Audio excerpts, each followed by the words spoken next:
Juan, 12 na kabanata. 6 na araw nga bago magpaskwa ay naparoon si Jesus sa Betanya na kinaroroonan ni Lazaro na ibinangon ni Jesus mula sa mga patay.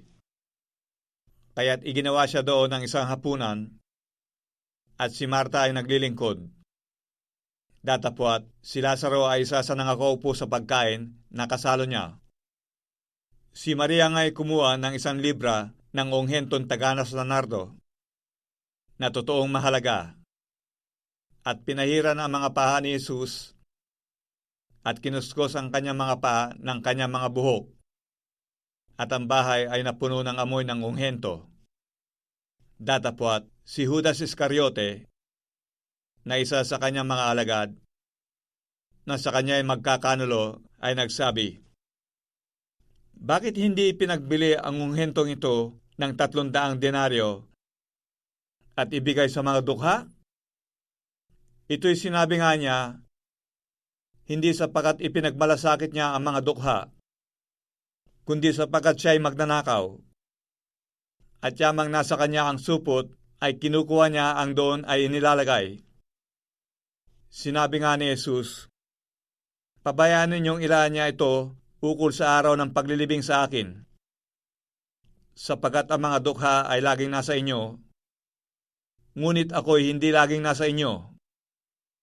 Ang karaniwang mga tao nga sa mga Hudyo ay naalaman na siya ay naroroon at sila'y nagsiparoon, hindi dahil kay Jesus lamang, kundi upang makita nila si Lazaro naman, na muling ibinangon niya mula sa mga patay. Datapwat, nangagsangunian ang mga pangulong saserdote upang kanilang maipapatay pati si Lazaro. Sapagkat dahil sa kanya ay marami sa mga Hudyo ang nagsisialis at nagsisisampalataya kay Jesus. Nang kinabukasan, ang isang malaking karamihan na nagsiparoon sa pista, pagkabalita nila na si Jesus ay dumarating sa Jerusalem, ay nagsikuha ng mga palapa ng mga puno ng palma at nagsilabas na sumalubong sa kanya na nagsisigawan, "Hosana! Mapalad ang pumaparito sa pangalan ng Panginoon. Sa makatuwid bagay ang hari ng Israel." At si Jesus, pagkasumpong sa isang batang asno, ay sumakay doon, gaya ng nasusulat, "Huwag kang matakot, anak na babae ng Sion. Narito, ang iyong hari ay pumaparito na nakasakay sa isang anak ng asno." Ang mga bagay na ito ay hindi napag-unawa ng kanyang mga alagad sa pasimula. Ngunit nang si Jesus ay maluwalhati na, ay sa kanila naalaala ang mga bagay na ito ay sinulat tungkol sa kanya, at kanilang ginawa ang mga bagay na ito sa kanya. Ang karamihan ngang kasama niya nang tawagin niya si Lazaro mula sa libingan at siya'y ibangon sa mga patay, ay siyang nangagpapatotoo. Dahil dito rin naman, ang karamihan ay nagsiyaon at sumalubong sa kanya, sapagkat nabalitaan nila na siyang gumawa ng tandang ito. Ang mga Pariseo nga'y nangagsang-usapan, "Tignan ninyo kung paanong kayo'y walang anumang ikapanaig. Narito, ang sanglibutan ay sumusunod sa kanya. Mayroon ngang ilang Grego sa nagsiahon sa kapistahan upang magsisamba. Ang mga ito nga'y nagsilapit kay Felipe na taga Betsaida ng Galilea at nagsipamanhik sa kanya na sinasabi, 'Ginoo, ibig sana naming makita si Jesus.' Lumapit si Felipe at sinabi kay Andres. Lumapit si Andres at si Felipe at kanilang sinabi kay Jesus. At sinagot sila ni Jesus na nagsasabi, 'Dumating na ang oras na ang anak ng tao ay luluwalhatiin. Katotohanan sinasabi ko sa inyo, maliban ang butil ng trigo ay mahulog sa lupa at mamatay, ay natitira siyang mag-iisa. Ngunit kung mamatay, ay nagbubunga ng marami. Ang umiibig sa kanyang buhay ay mawawala nito, at ang napupuot sa kanyang buhay sa sanglibutang ito ay maiingatan niyaon sa buhay na walang hanggan. Kung ang sinuman tao ay naglilingkod sa akin, ay sumunod sa akin, at kung saan ako naroroon, ay doon naman doroon ang lingkod ko. Kung ang sinuman tao ay maglingkod sa akin, ay siya'y pararangalan ng Ama. Ngayon ay nagugulumihanan ang aking kaluluwa. At ano ang aking sasabihin? Ama, iligtas mo ako sa oras na ito, ngunit dahil dito ay naparito ako sa oras na ito. Ama, luwalhatiin mo ang iyong pangalan. Dumating nga ang isang tinig na mula sa langit na nagsasabi, niluwalhati ko na, at muli kong luluwalhatiin. Ang karamihan ngang nangaroroon at nakakarinig ay nagsipagsabing kumulog.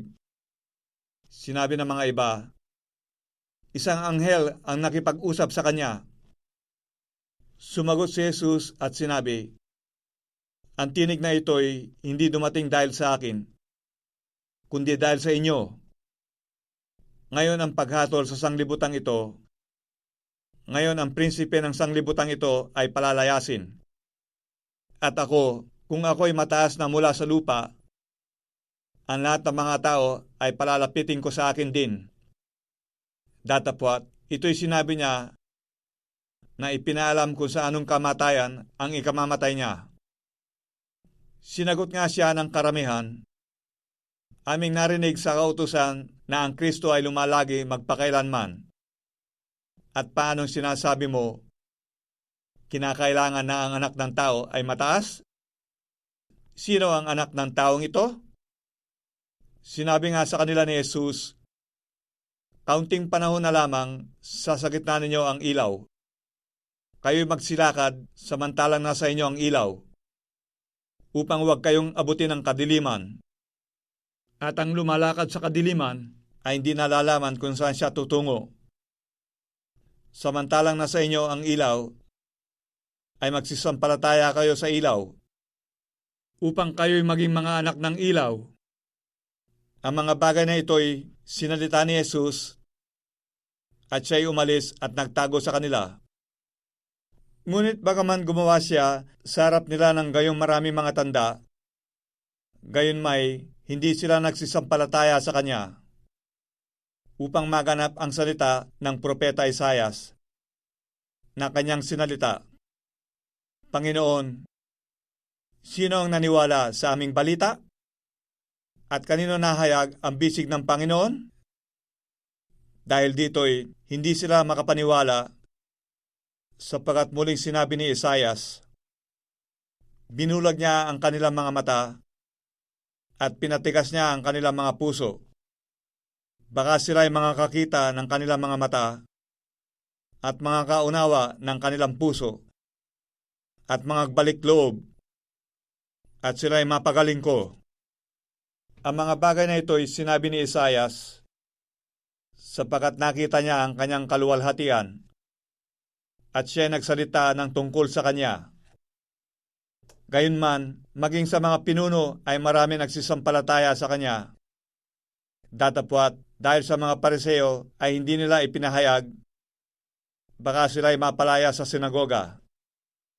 Sapagkat iniibig nila ng higit ang kaluwalhatian sa mga tao kaysa kaluwalhatian sa Diyos.